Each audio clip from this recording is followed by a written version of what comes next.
which Yeah, is... so the 9/11 false flag fright that they perpetrated, all of that was, again, crisis capitalism perfectly exemplified. So controlled opposition in the media. We were recently, as I said before, on Jesse Ventura's conspiracy theory show, and we were told that their biggest sponsors were Big Pharma. They told us that we couldn't talk about Goldman Sachs or anything to do with anything related to Big Pharma. So they edited out the actual final cut really well, if you saw the clip, but really left out a lot of important things. So the concept, though, why would they advance suddenly? And if you saw it, you had Glenn Beck in the media and then Jesse Ventura. All of a sudden, they were starting to engage the topics that this organization has been embracing for years, the heavy-duty stuff. Well, they stopped short at sharing about Dick Cheney and Halliburton. As Sherri mentioned, the question becomes, why wouldn't they allow us to talk about Goldman Sachs in depth and the connections here? It's because, primarily, is the only thing we could conclude. The entire operation, as you're going to be seeing by the time we're done this presentation, is about controlling dissidents and controlling the way we think as nationalists. Literally, the concept of America being corrupt. This now is being fed to us so that there's a virtual portal, a media opening that's currently taking place so that they then get to exactly where the report from Iron Mountain ultimately says, as well as the interesting protocols of the Elders of Zion. Back in the 1700s, actually, you could begin to read that document that has been completely twisted in so many ways. It lays out exactly what's been taking place, this concept of controlling the mainstream media to control the mass mind, to bring about globalization, one world government. And that's now where this shift is taking place. We can see it in our own media. More examples of controlled opposition in the media. Michael Moore, he seems like he is for we the people. If you watch his film Capitalism, A Love Story, he complains about Lloyd Blankfein being the evildoer and the person responsible for why capitalism doesn't work, because he's stealing all the pie from everybody else.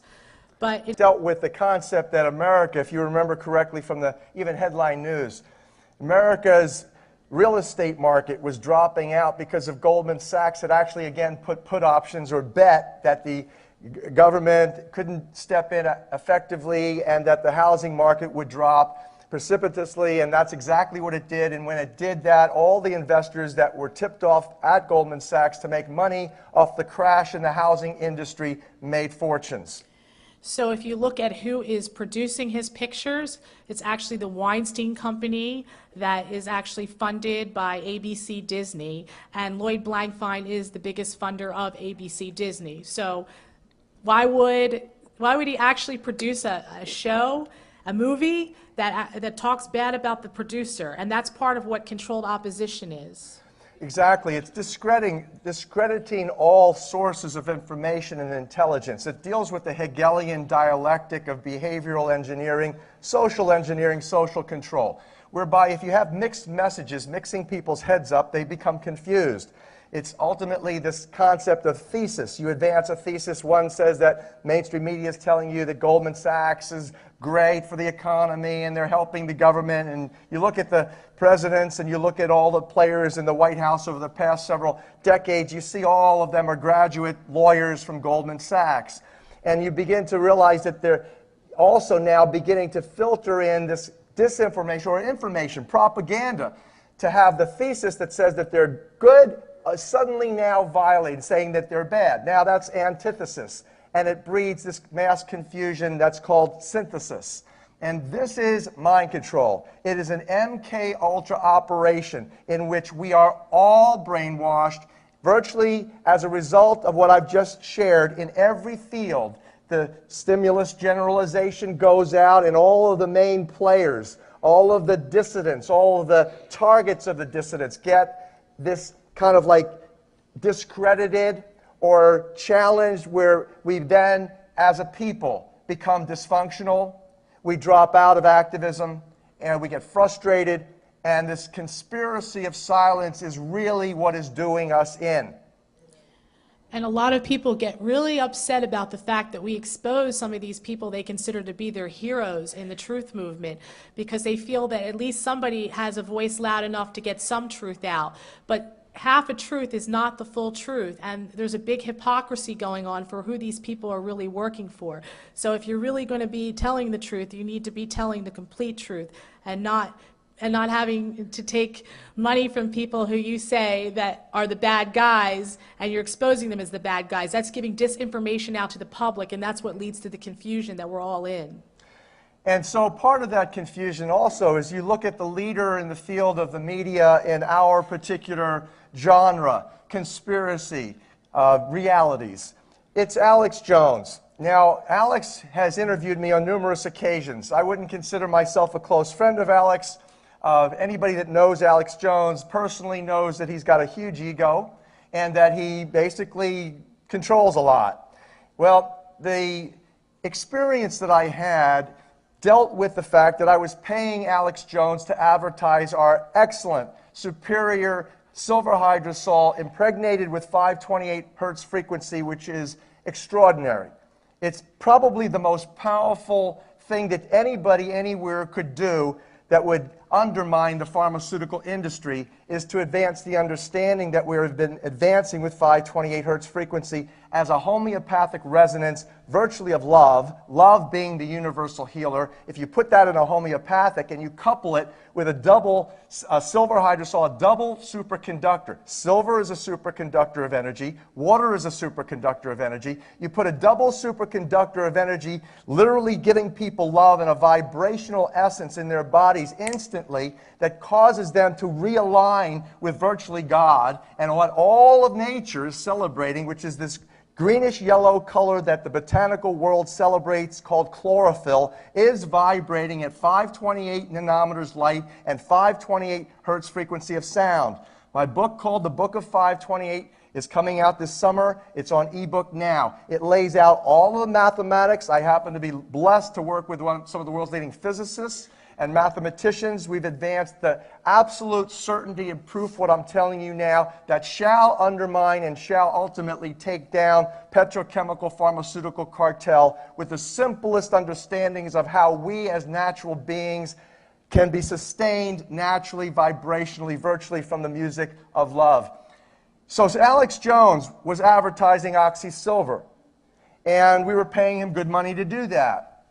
I then submitted what I had asked him to do, which was to talk about 528, which he had promised to have me on the show to do a whole segment on 528 and discuss it and share with the public about how wonderful this is. Well, that never happened.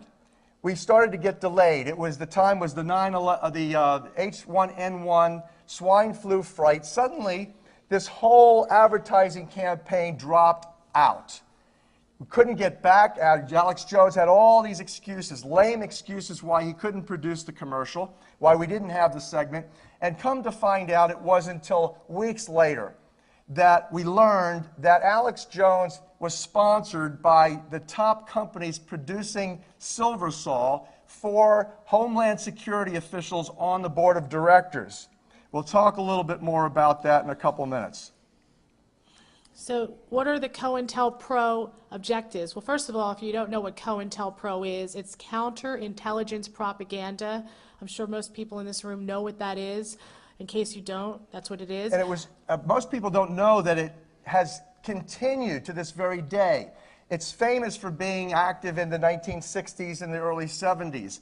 The targeting of, for example, John Lennon and his assassination. Again, what was he doing? He was advancing love, giving peace a chance. That was his main message. It was in his music. He was actually saying, if you study Working Man's Hero, which is one of his tracks, he tells you to drop out, don't follow the governments, follow him. What he's suggesting as a policy is simply give love and peace a chance. So he was targeted like every other person considered a political dissident. Those people were targeted for COINTELPRO operations and discrediting. For example, in Lennon's case, the concept that you heard that he said, oh, follow me, I'm more famous than Jesus, and that, you know, for that reason alone you should follow. That's hogwash. It was completely twisted and distorted when you go back and you study exactly what he had to say. So the objective of COINTELPRO is to create controlled opposition, which would be creating dissidents and targeting dissidents, discrediting targets, discrediting themselves, and creating confusion. And so that's what Dr. Horowitz and I are really dealing with right now with the COINTELPRO within the grass movement. I don't know if you are familiar with the work that we're doing. If you've read any of our latest newsletters, you can go to healthyworldnewsletter.com and you can look up the archives on there. But we are dealing with controlled opposition through the COINTELPRO. And I'd like to add that this whole concept of, again, get this, they create the dissidents because they feed us with this information that makes us nauseous, that makes us very disturbed about our government, our government's officials, and the globalization agenda. I'm not going to stand here and say that I'm in favor of the Illuminati's New World Order agenda. Personally, my bias is that I know that God wants a New World Order too. He doesn't want to have it run by global fascists that conduct genocide under the guise of national security and public health. So we're moving, we're all changing. But the biggest revelation that we have to share today is that all of our heroes are put there by this media, including the alternative media, and whatever we think is a manipulation under MK-Ultra mind control. They create the dissidents, they create our leaders that are putting out dissident messages, then they target the dissidents to create the confusion. In my particular case, we'll go into this a little bit more, I've been heavily libeled over the last several years, and then they discredit their targets in that way, and then here is the kicker. And this is why you don't have this place packed with 20,000 or 30,000 people, which should be here, and the reason why they're not here is because they discredit themselves in the process. And that's what puts out this mass confusion, and that's what suddenly say, oh, we can't trust him, and they go on to something else, and the seats remain empty. That's why everything that we say is considered a conspiracy theory, and people don't look at us like we're telling the truth. They look at us like we're science fiction comic book characters. So that's why there's not a lot of people here. If this was a Fox News or an NBC presentation by two news people, then there would be thousands of people wanting to listen. Or even an Amway program, or one of the multi-level marketing programs. I mean, you would have thousands and thousands of people. You know, Brian Hall, God bless him, he's happy if he breaks even from these programs. That is sick, and it's simply a symptom of MK-Ultra mind control generating political dissidence and the corruption within the information system. And it's the people within this truth movement that there's people here that have actually prevented this place from being packed by their actions, by them discrediting themselves.